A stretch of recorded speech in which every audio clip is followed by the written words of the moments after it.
है मेरे वतन के लोगों, जरा याद करो वो वाणी। आज के वीडियो में जिनके बारे में बात करने जा रहा हूं आप समझ गए होंगे, लेकिन इनकी जीवन यात्रा इतनी आसान नहीं थी। पतली आवाज है तुम्हारी, तुम कुछ कर नहीं पाओगी, गा नहीं पाओगी, ऐसा बोल दिया गया। ईश्वर ने भी परीक्षा ली जब ये मात्र 13 वर्ष की थी। इनके पिताजी को अपने पास बुला लिया।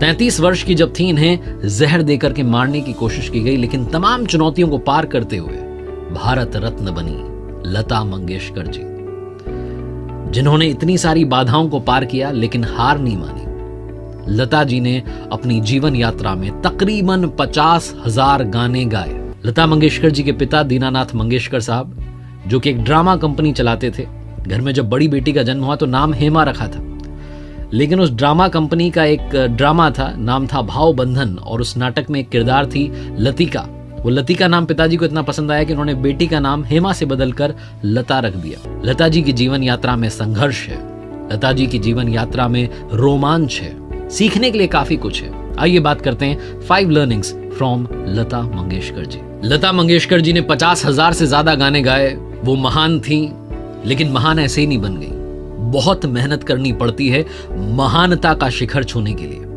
पहली बात जो लता जी की जीवन यात्रा से सीखने को मिलती है, रिजेक्शन अगर आपको मिले, अगर आपको कोई रिजेक्ट करे तो आपको अफसोस नहीं मनाना है कि मेरे साथ ये क्या हो गया, बल्कि आपको और मेहनत करनी है और खुद पर सुधार करना है, संवर करके बाहर आना है। लता जी को अपने जीवन में यह भी सुनने को मिला कि तुम्हारी आवाज बड़ी पतली है, तुम गायक बन ही नहीं सकती, तुम गायिका बन ही नहीं सकती।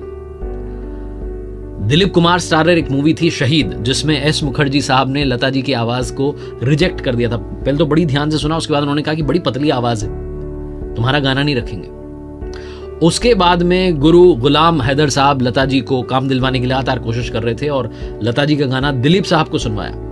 तो दिलीप साहब ने भी कह दिया कि भाई तुम्हारी जो गायकी है, तुम जो गा रही हो, उसमें शब्दों का उच्चारण सही नहीं है। ऐसा लग नहीं रहा है कि तुम हिंदी भाषा में गा रही हो, कहीं ना कहीं दूसरी भाषाओं का टच भी उस गाने में सुनाई दे रहा है। इतना सब जब सुना लता जी ने तो ऐसा नहीं सोचा कि अरे मेरा तो काम रिजेक्ट कर दिया गया, मुझे तो मौका ही नहीं दे रहे, बल्कि लता जी ने शब्दों का उच्चारण और ठीक करने के लिए मेहनत की। अपनी आवाज की वजह से तो आज जानी गई है, क्योंकि गुरु गुलाम हैदर साहब ने कहा था कि देखना एक दिन, लता जी के लिए उन्होंने कहा था कि देखना एक दिन हर फिल्म मेकर इस लड़की के कदमों में होगा, रिक्वेस्ट कर रहा होगा कि प्लीज आप अपना गाना मेरी मूवी के लिए गा दीजिए। और बाद में ठीक वैसा ही हुआ। जिस मूवी में लता जी का गाना होता था वो मूवी सुपर डुपर हिट होती थी। तो ये जो पहली बात है यही सिखाती है कि लाइफ में अगर रिजेक्शन मिले तो ये मत सोचना कि मेरा क्या होगा, ये सोचना कि मुझे क्या सुधारने की जरूरत है, किस तरफ मेहनत करने की जरूरत है। किसी ने बड़े कमाल की बात कही है कि जो जहाज तूफान पार करते हैं लोग उन्हीं को याद रखते हैं। लता मंगेशकर जी के जीवन से सीखने वाली दूसरी बात है कि मुश्किल हालातों में डटे रहिए और जीत कर दिखाइए।